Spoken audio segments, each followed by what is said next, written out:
হরে কৃষ্ণ। নমস্কার বন্ধুরা, রাধারানীর রান্নাঘরে আপনাদের সবাইকে স্বাগত জানিয়ে আমি আবারও চলে আসলাম একটি নতুন রেসিপি নিয়ে। আজকের রেসিপি বাঁধাকপি দিয়ে পকোড়া। তো আমি এখানে কিছুটা বাঁধাকপি নিয়েছি। আমি একটা কেটে দেখাবো না, আমি আগেই কেটে রেখেছিলাম। এই যে, কেননা আমরা যারাই রান্না করি সবাই কম বেশি বাঁধাকপি কাটতে পারে। কারোরটা একটু সরু হয়, কারোরটা একটু মোটা হয়, কিন্তু কাটতে সবাই পারে। তার জন্য আমি আর কাটাটা দেখালাম না, আমি আগেই কেটে নিয়েছি। এখন এটাকে মেখে নেব। আমি এখানে চালের গুঁড়ো নিয়েছি, আতপ চালের গুঁড়োটা, আর কিছুটা বেসন নিয়েছি। প্রথমে বেসনটা দিয়ে দেব, আর এই মাখাটা আমি জল ছাড়া মাখবো, তাহলে পকোড়াটা খুব সুন্দর হবে। পরিমাণ মতন লবণ দিয়ে দিচ্ছি,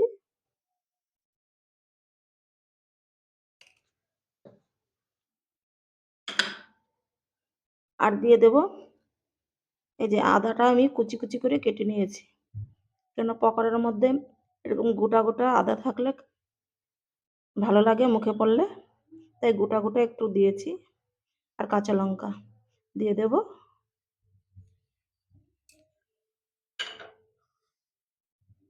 কিছুটা ধনেপাতা দিয়ে দেব,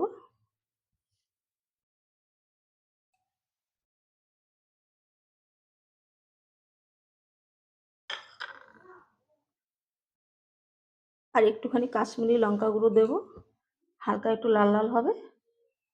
আমি কাঁচা লঙ্কা দিয়েছি, তার জন্য আর শুকনো লঙ্কার গুঁড়োটা দিলাম না। এখন অল্প অল্প চালের গুঁড়োটা দেব আর মেখে নেব।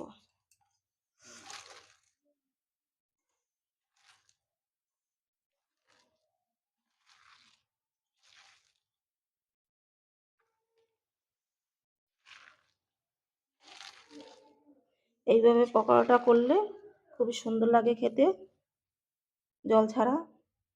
আর জল দিলে একটুখানি নরম নরম হয়ে যায়।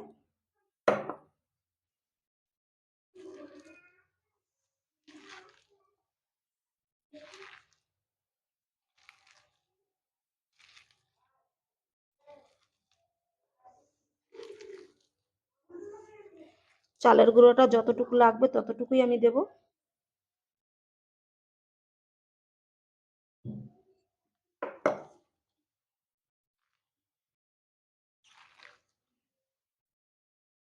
আমি অল্প অল্প চালের গুঁড়ো দিয়ে মেখে নিচ্ছি।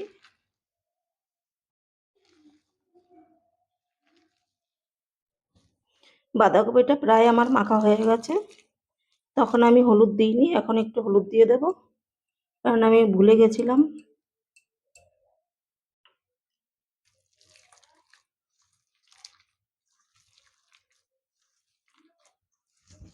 দেখুন জল ছাড়া মেখেছি, কত নরম হয়ে গেছে। আর জল দিলে তাহলে একদম পাতলা হয়ে যেত। আর একটুখানি চালের গুঁড়ো আমি দিয়ে দেব, আর লাগবে না।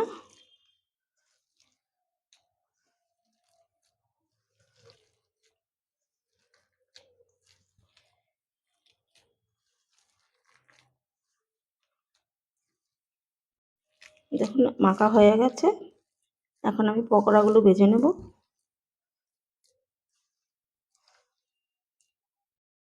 পকোড়াগুলো ভাজার জন্য তেলটা গরম করে নিয়েছি।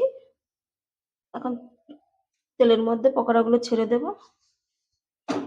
পকোড়াগুলো ছাড়ার আগে আমি একটু হাতটা ভিজিয়ে নেব, তাহলে ছাড়তে সুবিধা হবে। এইভাবে নেব।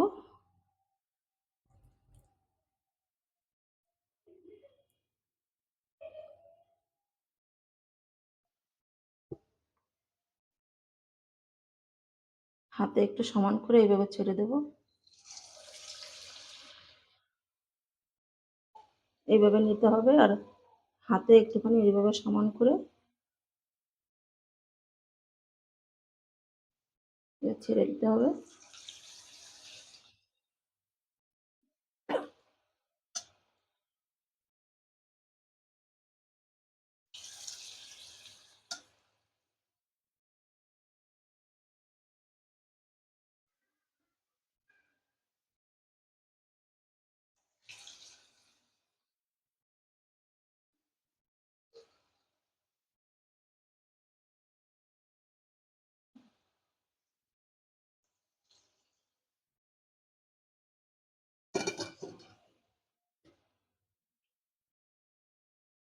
গ্যাসটা এখন কমিয়ে একটু ভেজে নেব।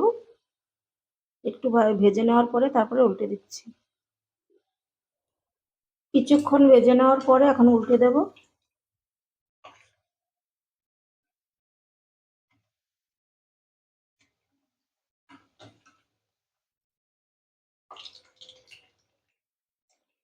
আর এই পকোড়াগুলো আমি একবারে ভাজবো না,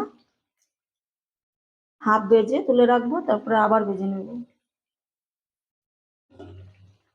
পকোড়াগুলো ভাজা হয়ে গেছে, এখন তুলে নেব।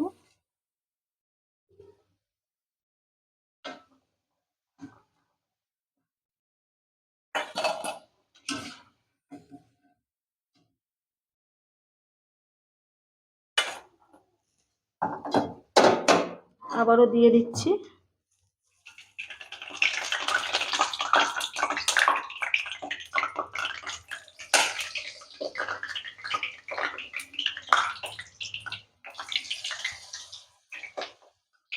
আর একইভাবে সবগুলো পকোড়া ভেজে নেব আমি।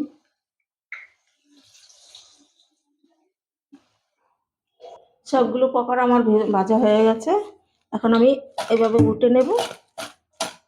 উল্টে নিচের গুলো ঠান্ডা হয়ে গেছে, এখন দিয়ে দেব।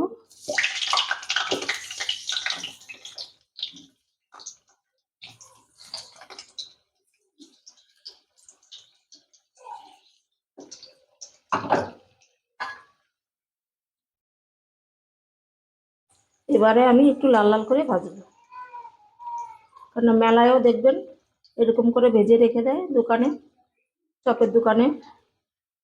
আগে ওরা এরকম করে ভেজে রেখে দেয়, তারপরে লাল করে ভেজে। পকোড়াগুলো লাল করে ভাজা হয়ে গেছে, এখন আমি তুলে নেব।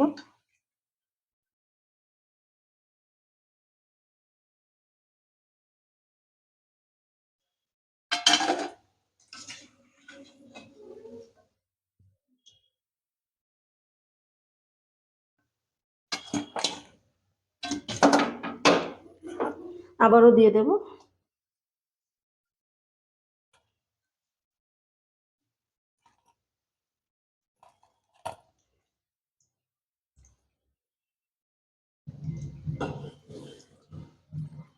আর একইভাবে সবগুলো লাল করে ভেজে নিচ্ছি। সবগুলো পকোড়া আমার ভাজা হয়ে গেছে, আর এই দেখুন কত মুচমুচে হয়েছে, একদম মুচমুচে, আর ভেতরটা একদম নরম।